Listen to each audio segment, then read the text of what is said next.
Podeis tomar os vossos assentos. Meus queridos irmãos,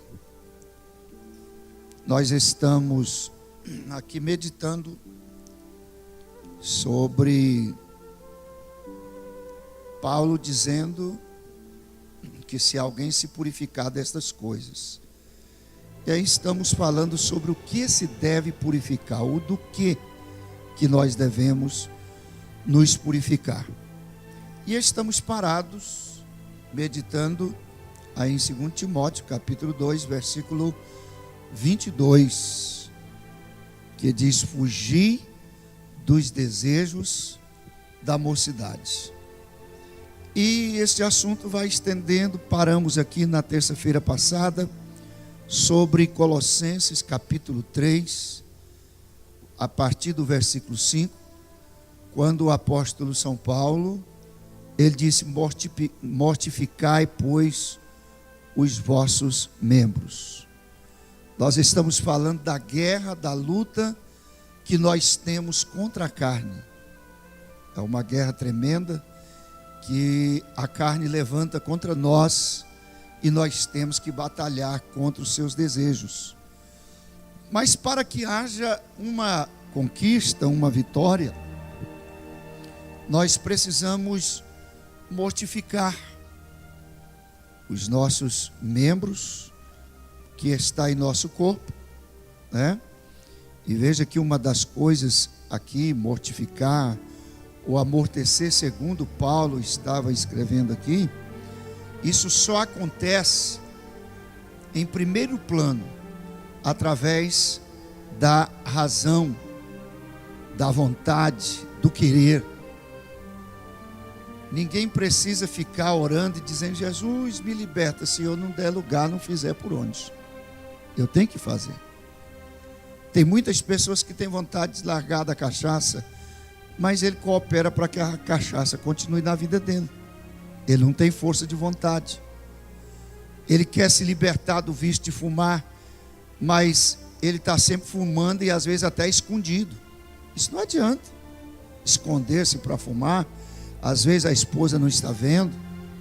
Nós tratamos um caso de um irmão aqui em Santa Helena, há tempos atrás, até obreiro, que quando ficamos sabendo que ele estava fumando, nós chamamos ele numa reunião e ele negou tudo. Não, pastor, não. Tudo bem. Aí depois ele aceitou, dizendo: não, eu fumei uma vez. Aí a esposa dele estava aqui, viu que nós chamamos ele para conversar com ele. E no outro dia ela foi em casa e dizendo: pastor, não deixa o fulano saber. Ele é muito nervoso, ele é muito bravo, ignorante, obreiro, evangelista da igreja. Não deixa ele saber que eu vim aqui. Mas o que foi com ele? Aí eu contei para ela, ela falou: não, pastor, ele sempre escondeu. Eu nunca vi ele fumando, mas eu tenho certeza que tem uns 5 anos que ele fuma. Fumando escondido, certo? Nesse caso, esse desejo tremendo de viver na prática do vício, se a razão não operar, se o querer, se a força de vontade não operar, é a mesma coisa da questão das pessoas que vão para a casa de recuperação. E lá é uma luta tremenda, passa lá 1 mês, 2 meses, 3 meses, 4 meses, 5 meses, 1 ano, quando sai volta para as drogas. O que faltou? Força de vontade, falta de envolvimento, às vezes com as coisas de Deus, e dizer: eu não vou fazer mais isso em nome de Jesus. Agora, vem a questão de mortificar os membros, de amortecer os nossos membros, com a ajuda aí da oração. A oração nos ajuda. É na oração que nós somos fortalecidos. É na oração que nós encontramos o favor do Senhor. É na oração que Deus se volta para nós. É na oração que temos resposta de Deus. Eu disse aqui, finalizando na semana passada, na terça-feira passada, a respeito do jejum. que o jovem deve se esforçar, não só o jovem, mas todos os irmãos, para estar jejuando, fazer um propósito com Deus, de oferecer sempre um jejum ao Senhor. Uma outra coisa que nós, ontem mesmo dei uma palavra aqui para as irmãs, na confraternização, uma das coisas que ajuda a amortecer ou mortificar os nossos membros, é nós ler, meditar e guardar a palavra de Deus no coração. O salmista chegou a dizer, no Salmo 119, verso 11, aliás, quando ele disse assim: eu escondi a tua palavra no meu coração, para eu não pecar contra ti. A palavra de Deus ajuda, faz uma imunização na vida do ser humano, para que ele esteja preparado para não pecar. E uma das coisas que acontece quando a pessoa está sendo tentado para pecar, entra em ação o Espírito Santo. Uma das coisas que Jesus disse, que o Espírito Santo viria para nos fazer lembrar de toda a verdade, nos ensinar toda a verdade e nos fazer lembrar de tudo quanto ele tinha dito. Na realidade, quando a pessoa está assim, irmão, eu tenho uma preocupação com isso, que eu, da minha parte, eu imagino que ninguém peca sem primeiro ser avisado por Deus. Ninguém. A pessoa, antes de cair no erro, ele é advertido pelo Espírito Santo. Não é esse o seu lugar, você está no lugar errado, os teus olhos estão se colocando em coisas erradas, você não pode fazer o que você está pensando fazer, você tem que evitar essas coisas. Sabe quem é isso? Não é simplesmente o pensamento não, a mente não, é o Espírito Santo trabalhando através da nossa consciência. Oh, glória a Deus! Mas infelizmente tem pessoas que teimam em continuar. Mas Paulo está dizendo aqui: mortificai, pois, os vossos membros que estão sobre a terra. Aí ele começa apresentando algumas obras que nós já estamos meditando aqui: a prostituição, a impureza, que é a obra que estamos falando, obra da carne, que estamos falando sobre ela, o apetite desordenado. Tem pessoas que têm o apetite desordenado. Aqui Paulo não está falando sobre alimentação não, gente. Ele não está falando sobre comida, de encher o estômago não. Ele está falando sobre obras da carne relacionada à moral, relacionada ao comportamento moral da pessoa. Quantos homens, quantas mulheres, que às vezes são casados e ficam buscando subterfúgio lá fora, e isso com o nome de crente. Eu acho que o casal tem que combinar e concordar com o que Deus deu para ele. Deus te deu uma esposa linda, bonita, para estar com você, então agradeça a Deus e se contente. Deus te deu um esposo trabalhador. Ah, pastor, mas ele tem tanto defeito. Quem é perfeito aqui? Valorize o que Deus te deu. Aí fica com apetite. Há pouco tempo nós tratamos do caso de uma irmã aqui também em Santa Helena. Chamei um obreiro para conversar com ela. Ela disse: pastor, eu não aguento, eu não dou conta e tal. Agora o esposo doente. E cadê o compromisso que foi feito no dia do casamento, diante de Deus e das testemunhas? Cadê realmente aquele comprometimento? Aí, por isso eu estou largando dele. E largou, foi buscar subterfúgios lá fora, arrumou outro marido, casou, já largou de novo, já está com outro e tal.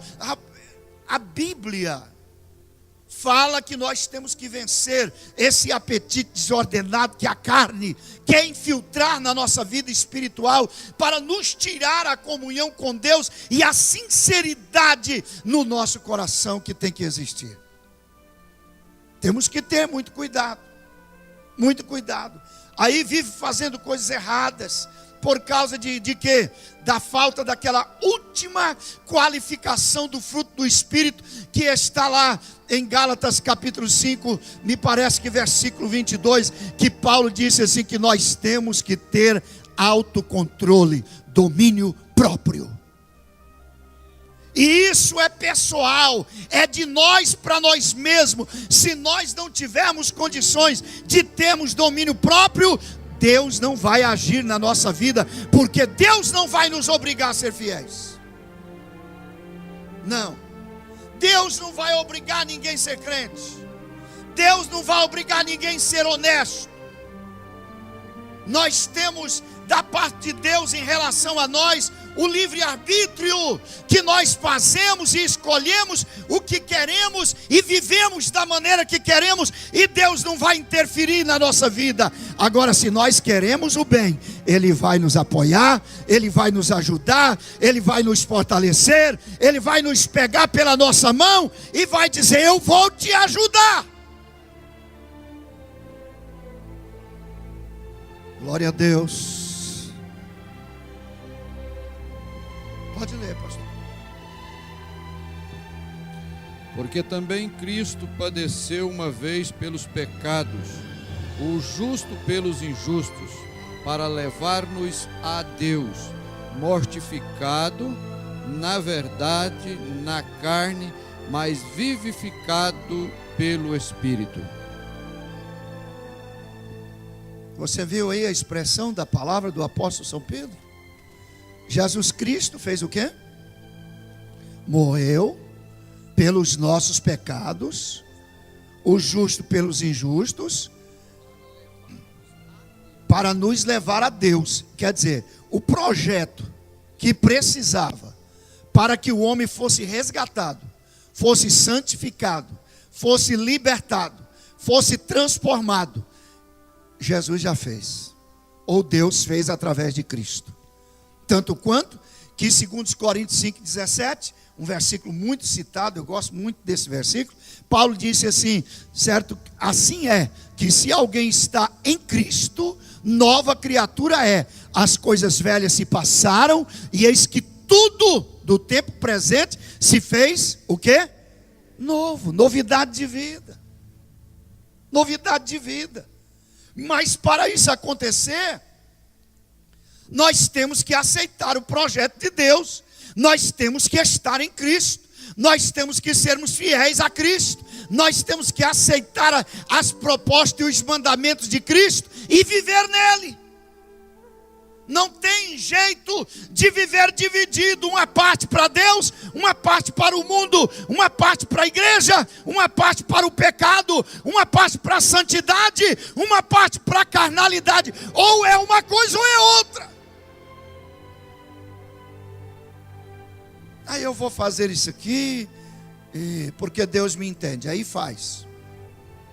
Vem para a igreja, o Espírito Santo, através da palavra, cobra do indivíduo, da pessoa.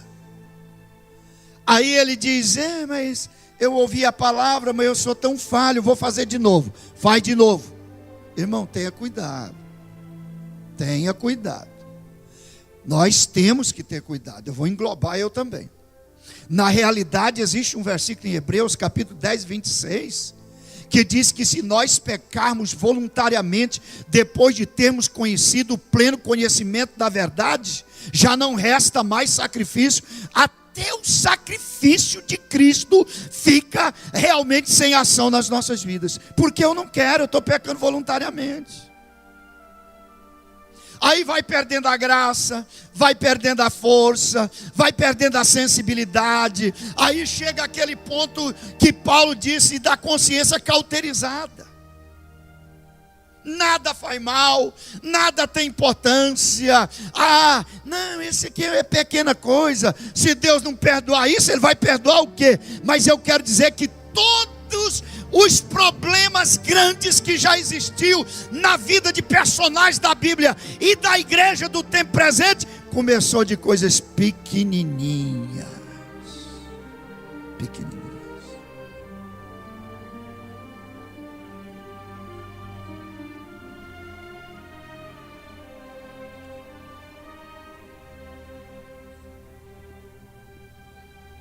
Quer ler aí? Está aí?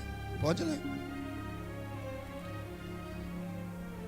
Romanos, capítulo de número 8, verso 3. Porque se viverdes segundo a carne, morrereis. Mas se pelo Espírito mortificardes as obras do corpo, vivereis. É bonita a palavra de Deus, né, irmãos? Como que é maravilhosa. Como que a gente fica emocionado em meditar na palavra de Deus. E graças a Deus que eu não estou aqui pregando outra coisa, estou pregando a palavra. Obrigado, pastor Rezende.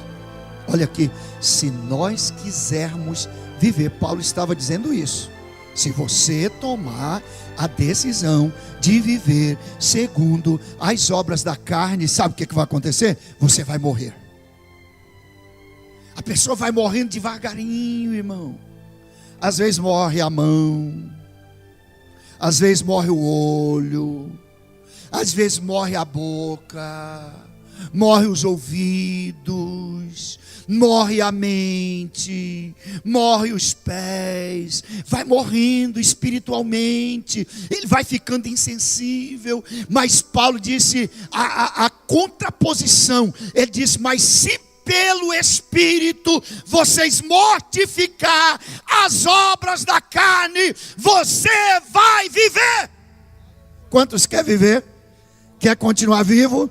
Então encha-se do Espírito, assuma a posição dele agir na sua vida, deixa ele trabalhar, deixa ele falar com você, mas não só falar, obedeça o que ele fala, ponha em prática o que ele exige de você, e aí você vai viver, vai estar firme com Cristo. Arabás, suíde carabás. Glória a Deus. Você já viu que tem doenças que vai matando a pessoa aos poucos? Vai atrofiando a pessoa. Eu já dei esse testemunho aqui, quando eu era criança. Eu, no meu nascimento, eu nasci com bronquite e asma. Eu nasci assim, dizia a mamãe. E essa doença, ela foi piorando. Naquela época não tinha esse negócio de correr para médico. Não tinha condições, não tinha condução, não tinha médico. Na cidade que nós morávamos não tinha nem enfermeiro, não tinha nada. E vá correr atrás de remédios naturais. Eu bebi cada remédio que vocês nem pensam. Certo? Mas não sarei. Não sarei. E eu chorava muito, desesperado, com dores, com falta de fôlego. Aquele meu irmão que esteve aqui no sábado, estava no casamento, aliás, e esteve aqui na confraternização do jovem comigo, presbítero, ali na igreja de Bom Jesus, Juarez. Ele e a minha irmã, a Ilma, que teve há poucos dias aqui com o esposo dela, eles ficavam cuidando de mim, era rapazinho e mocinha, e eu recém-nascido e tal, e quando eu começava a chorar, eles faziam eu não sei nem como é que fala, enchia um paninho assim de açúcar, como é que fala esse trem assim? Um patuazinho de açúcar e tocava na minha boca, para me calar a boca, de tanto que eu sentia dor e desespero e angústia. Chupeta, né, irmã? A Thaí está dizendo que chama chupeta. Pensa num cabra que chupava açúcar, era eu, para calar a boca, porque eles não aguentavam de tanto desespero. Mamãe ia para o culto, deixava eu, para eu não chorar lá no culto. Mas aconteceu que o bronquite, a asma foi atacando, e eu já faltava fôlego até 2 minutos, ou mais. A mamãe dizia: o Jeremias agora não volta mais, agora foi, não volta mais. De repente eu retornava novamente, era um milagre, eu retornar pelo tanto de tempo que eu ficava sem fôlego. Aí, o que aconteceu? O meu corpo começou a morrer, de baixo para cima. Já era gelado, pastor Maurício. Meu corpo era gelado. Eu não tinha mais sensibilidade. E chegou até a metade do corpo. O corpo morto. Só ficou a parte de cima realmente que aquecia, que funcionava para chorar mesmo e gritar o tempo inteiro. Ainda bem que um dia o pastor, eu achei muito bom ontem, eu estava na confraternização das irmãs e pude orar por 3 crianças enfermas aqui. E eu acredito que Deus possa ter feito um milagre, alguma coisa. O pastor foi lá em casa, e ele gostava muito de ir para perguntar como é que estava o Jeremias. Aí chegou: não, o Jeremias está pior, pastor. e tal. Aí antes dele ir embora, ele disse para a mamãe: eu quero orar lá no quarto. Foi lá e fez uma oração. Mamãe veio despedi-lo. E quando despediu que ele foi embora, a mamãe volta lá no quarto. Quando chega lá, notou que eu estava tranquilo. Tinha parado de chorar. Ela pega, põe a mão na parte baixa do meu corpo, estava aquecido. Aquele desespero, aquela angústia tinha desaparecido, irmão. Jesus me curou naquele dia. Nunca mais. Mas tem enfermidades, doenças, que vai atrofiando o corpo, vai matando o corpo devagarinho. E deixa eu dizer uma coisa: pensa numa doença terrível chamada pecado. Atrofia o homem. Esses dias eu conversei com um irmão daqui também. Eu estou dizendo de coisas nossas. E ele disse: pastor, eu já evangelizei demais. Pastor, eu já preguei demais. Pastor, eu já dirigi igreja. Eu quero voltar a dirigir igreja, mas está atrofiado. Porque está dando lugar para o pecado, para o erro. Não acorda, não está despertando. E Paulo está dizendo em Efésios 5,14, pelo que diz: desperta tu que dormes. Levanta-te, caído de entre os mortos, e Cristo te esclarecerá. Quer vitória? Chora aos pés de Jesus, busque a presença de Deus. Quer vencer? Vai para os pés de Cristo, se humilhe diante dele, que ele vai te exaltar. Pastor, mas está difícil. Eu concordo com você. Porque o nosso inimigo não é brincadeira não. Ele é um terrível inimigo. Trapaceador, enganador, acusador, cheio de aplicar indícios para mostrar o pecado. Para mostrar, foi isso que ele fez com o próprio Jesus. Pega Jesus, leva a uma montanha muito alta e mostra as glórias, o mundo e as glórias dele. O mundo tem glória, irmão. Para a carne é coisa que alimenta, é coisa que enche os olhos, é coisa que realmente é bom, fica importante. Paulo era tentado nisto. Ele chegou a dizer assim: o que eu quero fazer eu não faço, mas o que eu não quero está sempre diante de mim. E pensa num homem de Deus, pensa num teólogo que nunca mais existiu um como ele.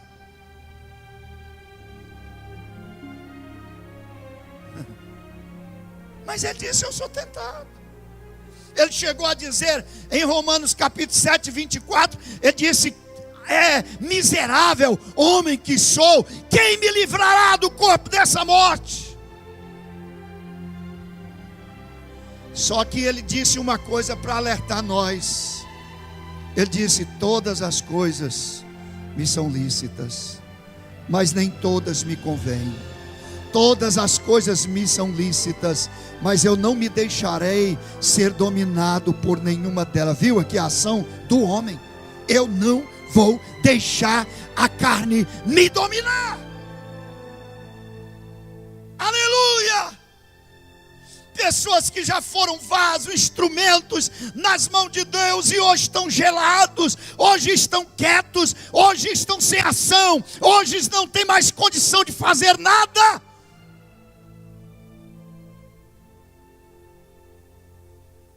Aleluia. Mas o Senhor Deus quer levantar, Ele quer fortificar, fortalecer, se nós dermos lugar para Ele fazer. O inimigo é terrível? É. Pedro chegou a dizer que o diabo, nosso adversário, ele anda em derredor.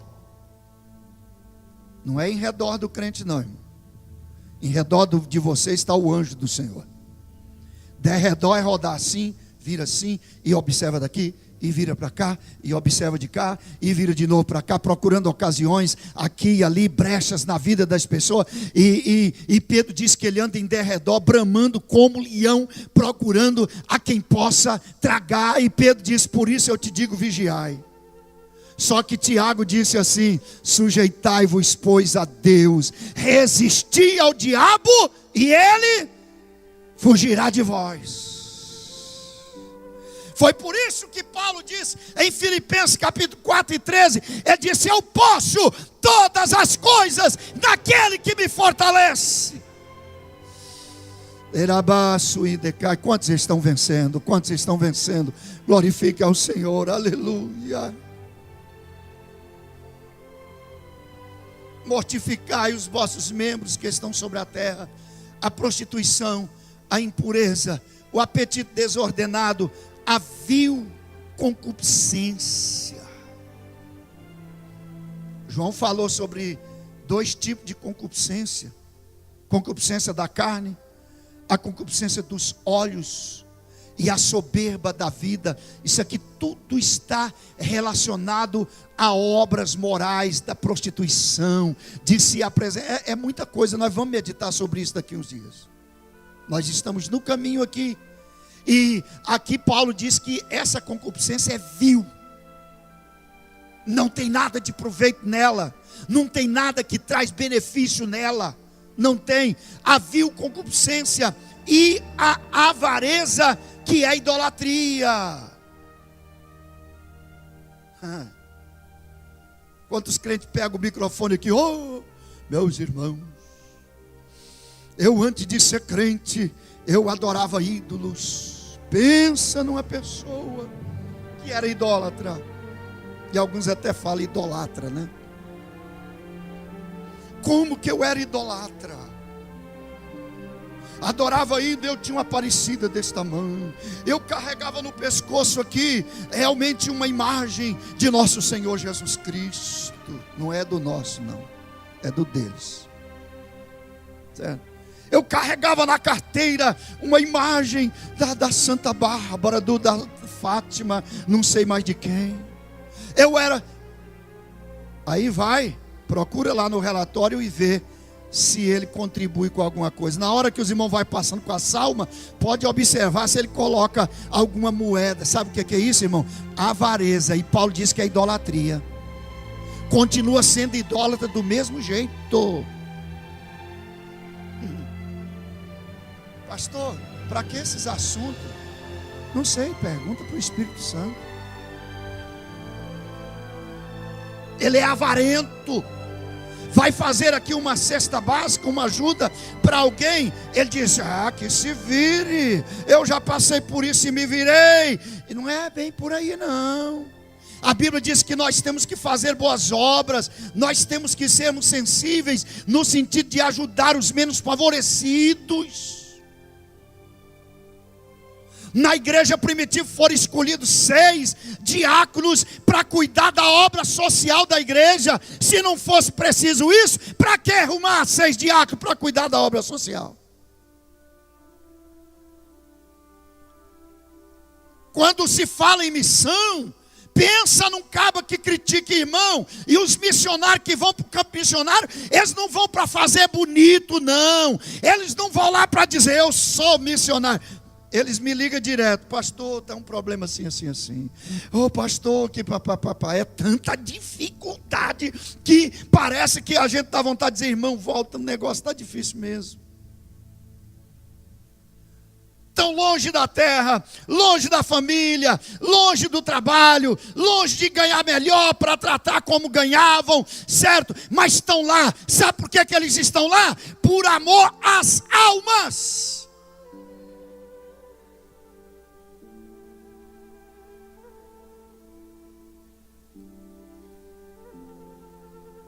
Mas eu não coopero.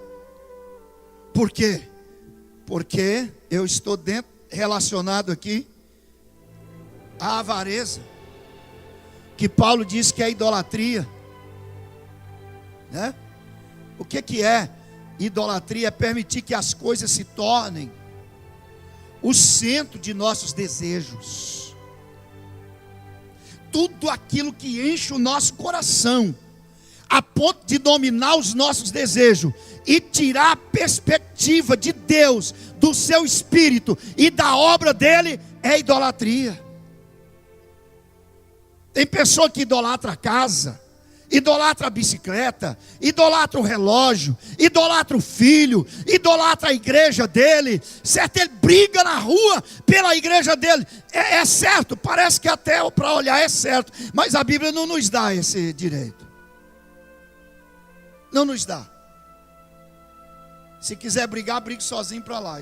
Eu vou continuar aqui, eu sirvo a Deus, eu amo, sou assembleiano de nascença, e tem uns que estão chegando, igual o irmão Ivanildo chegou aí esses dias. Maravilha, irmão Ivanildo, seja bem-vindo você e sua família.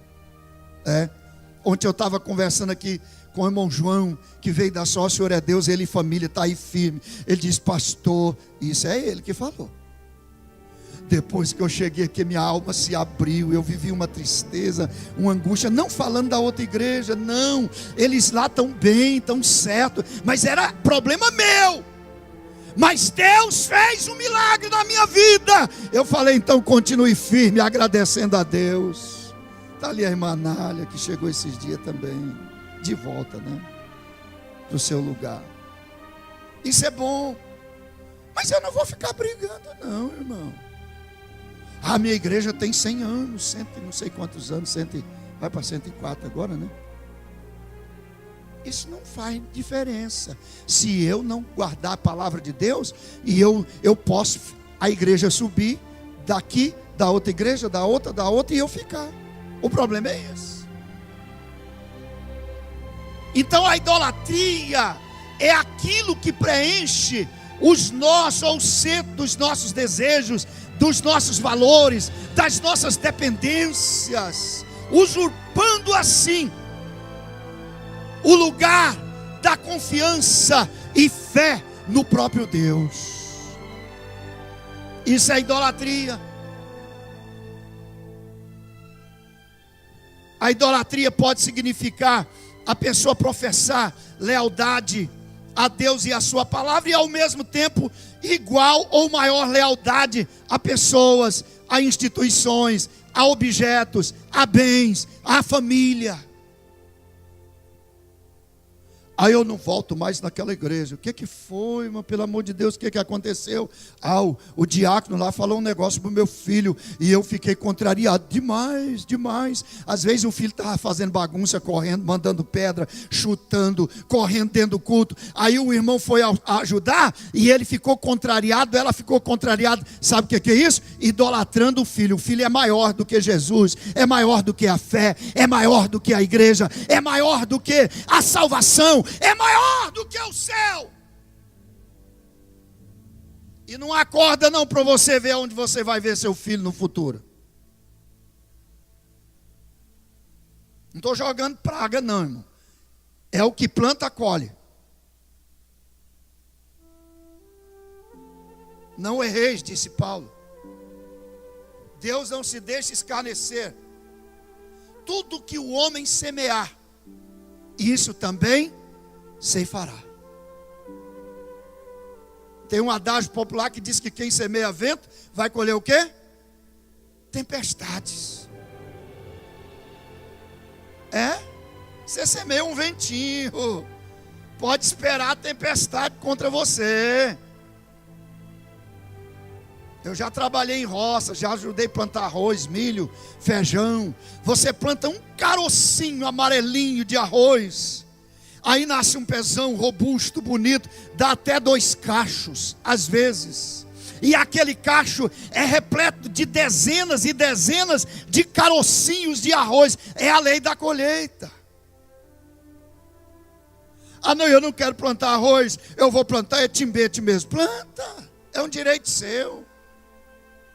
Mas depois não reclame, o quintal cheio de timbete através daquele carocinho, e não vai vencer mais.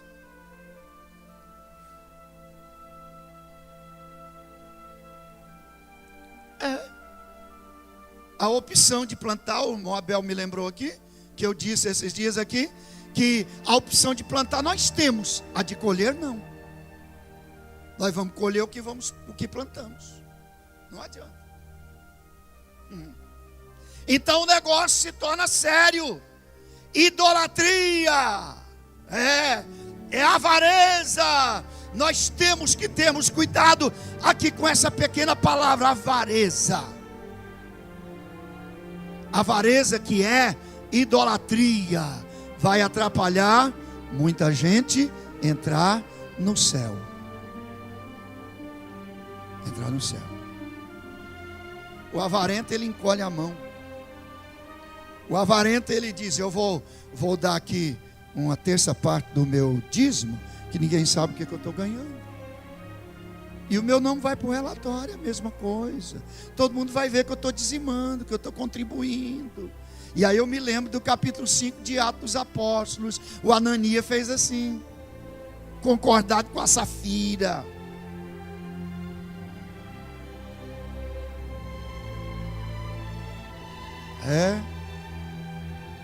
O pastor Rezende está fazendo lembrar que o dízimo em si, fora ofertas voluntárias, ofertas alçadas e assim por diante, o dízimo em si é 10%. 10%. Aí, uma das coisas que o escritor aos Hebreus disse, que quando nós entregamos o nosso dízimo aqui, na salva aqui, lá em cima alguém está anotando, ele recebe lá. E quer dizer, tem alguém que está vendo tudo. Aí ele vai olhar: meu servo, minha serva, não deu direitinho, deixa eu cortar um pouquinho do salário dele. Ah, pastor, mas eu não perdi o emprego, mas aumentou a conta na farmácia, aumentou a conta no hospital, aumentou as enfermidades, aumentou os problemas, porque o dízimo é para preservar aquilo que você tem. Preservar.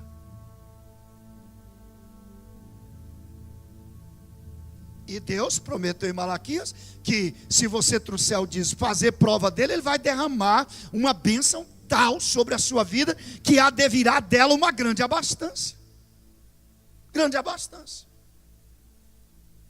Aí o Ananias combina com a Safira, porque ele viu o irmãozinho lá vendendo a chácara lá, e trazendo tudo e depositando aos pés dos apóstolos. E disse: irmão, é tudo aqui, Jesus está voltando mesmo. Porque sabe o que acontecia? Os irmãos da igreja primitiva, após a ascensão de Jesus, segundo a história, os historiadores, eles esperavam Jesus voltar a qualquer momento.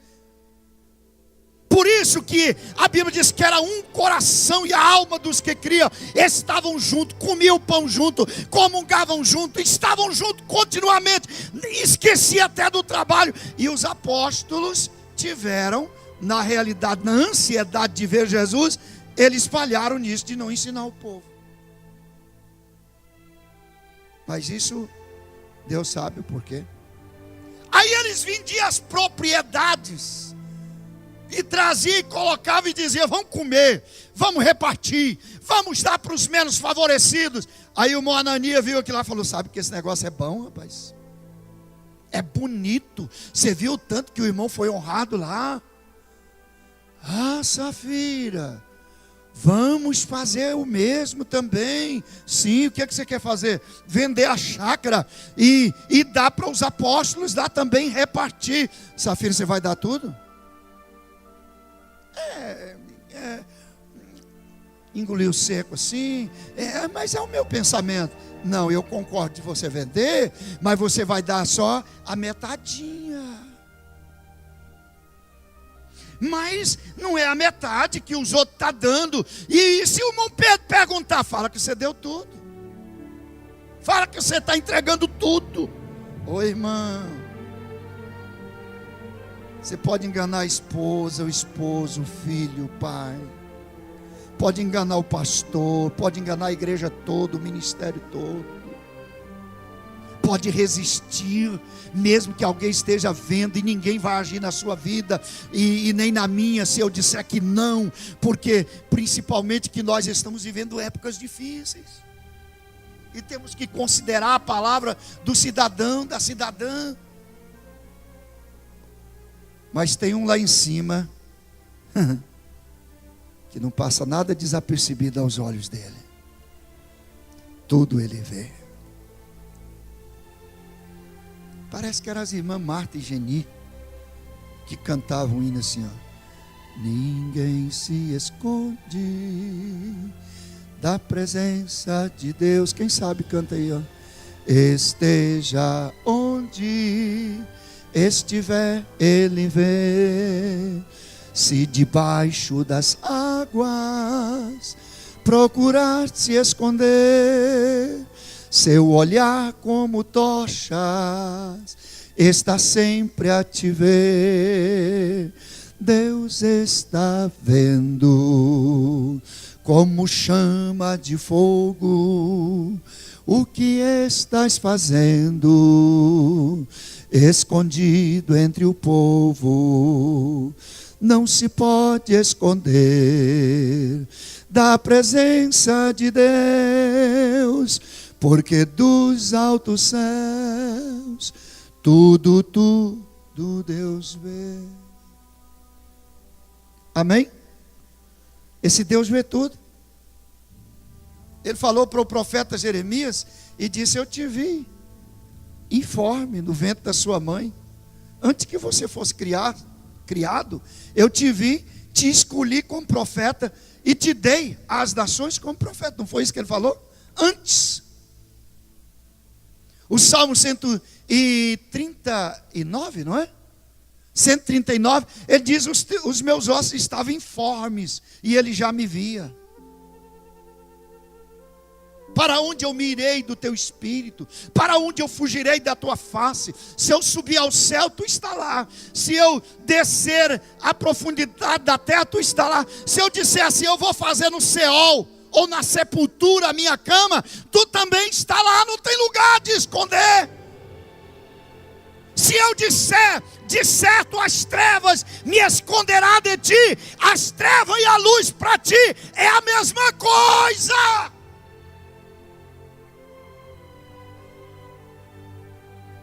Irmão, se isso não causar temor dentro do nosso coração, nós estamos perdendo o nosso tempo.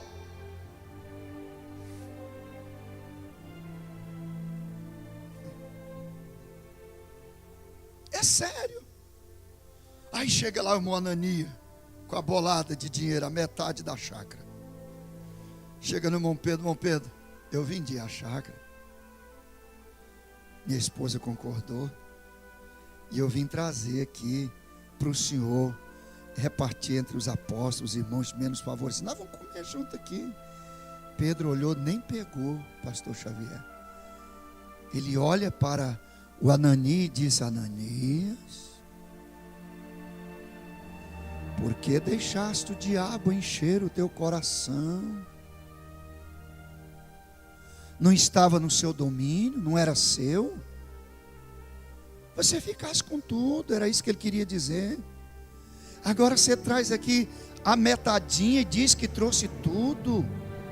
Você não mentiste aos homens, você mentiste a Deus. E o Ananias, caiu morto. Parece coisa simples, não é? Mas ficou sério. Passa 3 horas e a irmã Safira lá em casa, dava para um lado para o outro, ia para lá, voltava e dizia: oh meu Deus, será que estão consagrando o Ananias lá? Ele está demorando demais e ele não volta. Aí eu vou lá ver, e chega lá, olha assim dentro onde estavam os apóstolos. Irmão Pedro, pastor Pedro, sim, irmã Safira, cadê meu esposo que eu não estou vendo ela? Para aí, eu não estou vendo ele. Irmã Safira, me diga uma coisa. Sim, vocês venderam a propriedade de vocês, foi por esse preço aqui, foi por tanto. Foi, irmão Pedro, pastor Pedro, foi por esse preço aí. Ele falou: eis aí os pés daquele que acabaram de levar o seu esposo. E ela, caiu morta também.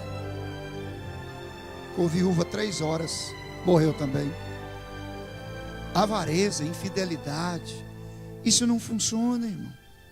E tem pessoas que querem desfazer da Bíblia e fica buscando subterfúgio, ouvindo homens sem temor de Deus, homens que não têm compromisso com Deus, homens que estão desviados da verdade, e começa a anunciar e falar. E a Bíblia diz: tem cuidado de ti mesmo e da doutrina.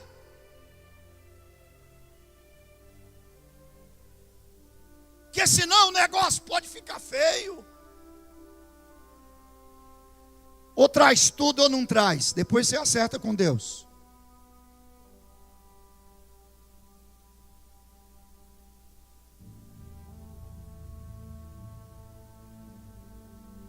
E sabe o que é que Paulo disse aqui na sequência? No versículo 6.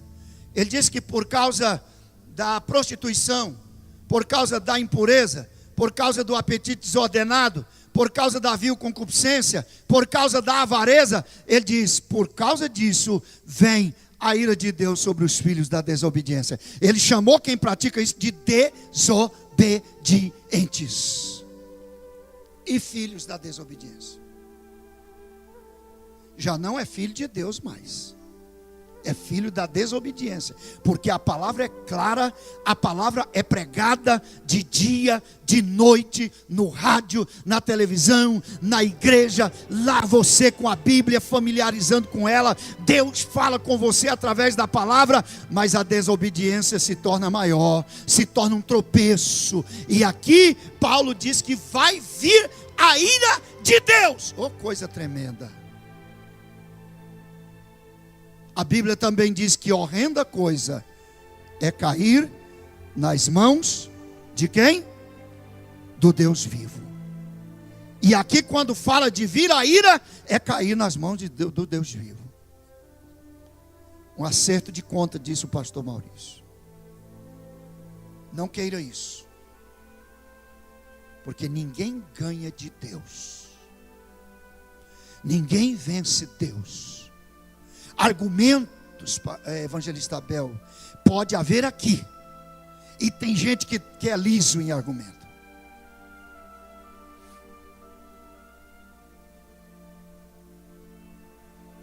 Tem o quê? Não tem. Só que aqui, ó, tem pessoa que é lisa em argumento. Você falou, camarada, parece sabão molhado.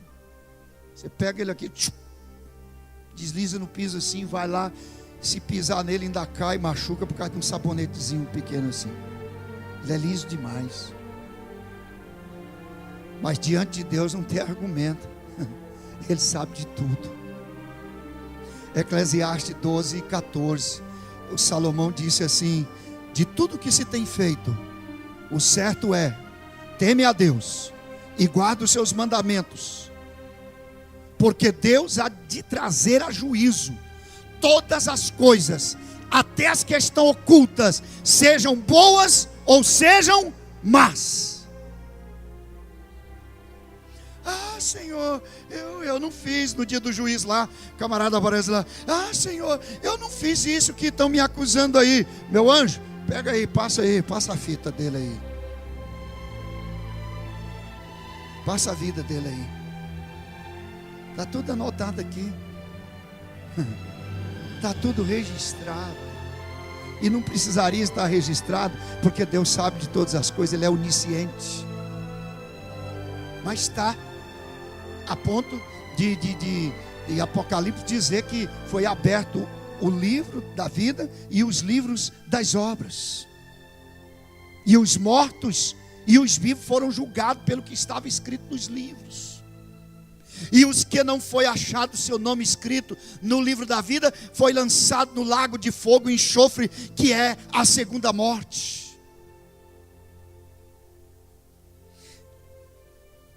Foi por isso que Jesus, quando os discípulos voltou da caminhada, os 70 evangelizando, voltaram e disseram: Senhor, mas o trem é bom mesmo, viu, Senhor? O que foi? Olha, só viu, até os demônios não nos resistiram. Eles foram saindo um a um assim, ó, para não fazer tumulto.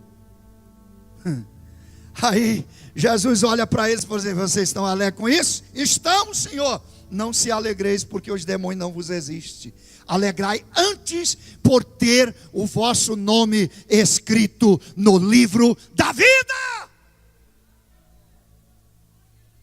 Um dia uma mulher chega e diz: olha Jesus fazendo milagre, e aponta para Jesus, diz: bem-aventurado o colo que te sustentou e os peitos que te amamentou. Ele diz: mais bem-aventurado coisa é o quê? Me lembra aí?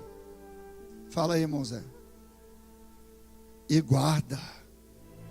Mais bem-aventurado coisa é ouvir a palavra e guardar. Porque quem guarda a palavra está imune do pecado, está imune do erro, está imune da contenda, está imune da prostituição, está imune da impureza, está imune da vil concupiscência, está imune da avareza e não vai entrar na ira de Deus.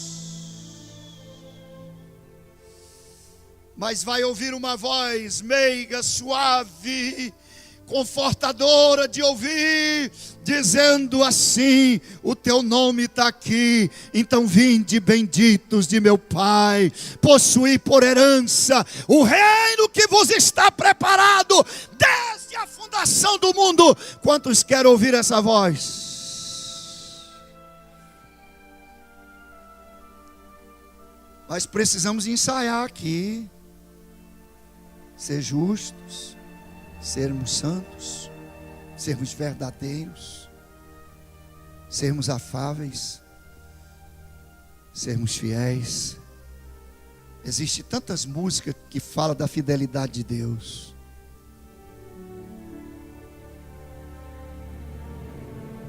Muita gente pega adesivo, diz: fiel é Deus, coloca lá. Ele é fiel mesmo. Aí o cabra canta: fiel é Deus, fiel é Deus, não fala, não tarda. Ele é fiel mesmo. Agora, resta saber se eu estou sendo fiel. A Bíblia diz que se eu não for fiel, Ele continua sendo fiel. Não é para garantir as bênçãos que Ele prometeu para mim, não. É porque é a essência da vontade, do querer da pessoa dele, é a fidelidade. Ele vai continuar sendo fiel. Agora quem precisa ser fiel é nós. Nós temos que cantar aquele hino assim, ó: serei fiel ao meu Jesus, serei fiel. Serei fiel, precioso Jesus, serei fiel. Há uma carreira para correr, há uma vitória para alcançar. A cada dia no meu viver, serei o quê? Serei fiel. Amém? Nós temos que sermos fiéis para não entrar aqui nesse problema da ira de Deus aqui. Nós vamos parar aqui hoje. Paulo diz que nas quais também em outro tempo nós andamos, quando nós vivíamos nestas obras. Aí nós era indiscreto, fazia à vista de todo mundo, né? Todo mundo sabia. Até o nosso nome era pau d'água, cachaceiro.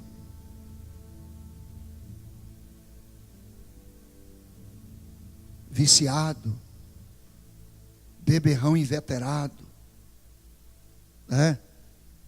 Tinha apelido de Mogiana, porque fazia aquele cigarrão assim, desse tamanho assim, e dessa grossura assim, põe na boca e jogava fumaça para cima. Coitado dos pulmões. Nós fazia a torta e a direito. Todo mundo sabia que na realidade tinha a esposa, mas tinha as amantes. Adulterava, prostituía. E ele dizia ainda assim: ninguém tem nada a ver com isso. Mas agora nós fizemos um compromisso com o Eterno e dizemos: a partir de hoje eu vou ser diferente. eu vou mudar de vida, eu vou ser fiel ao Senhor. Agora nós temos prestação de conta. Amém? Ah, mas pastor, mas o jovem é assim mesmo. E Paulo está dizendo, foge dos desejos da mocidade. Vocês querem que continue esse assunto terça-feira que vem? Quer? Então nós vamos continuar aí depois, no versículo 8 desta leitura. Vou ler para você ficar gravado aí, ó. Porque eu vou perguntar na terça-feira que vem aonde nós lemos. Mas agora, despojai-vos também de tudo, da ira, da cólera, da malícia, da maledicência, das palavras torpes da vossa boca. Não mintais uns aos outros, pois que já vos despistes do velho homem com seus peitos e vos vestiste do novo, que se renova para o conhecimento segundo a imagem daquele que o criou. Vamos meditar sobre isso aqui. Amém, irmãos? Vamos ficarmos de pé. Vamos fazer uma oração.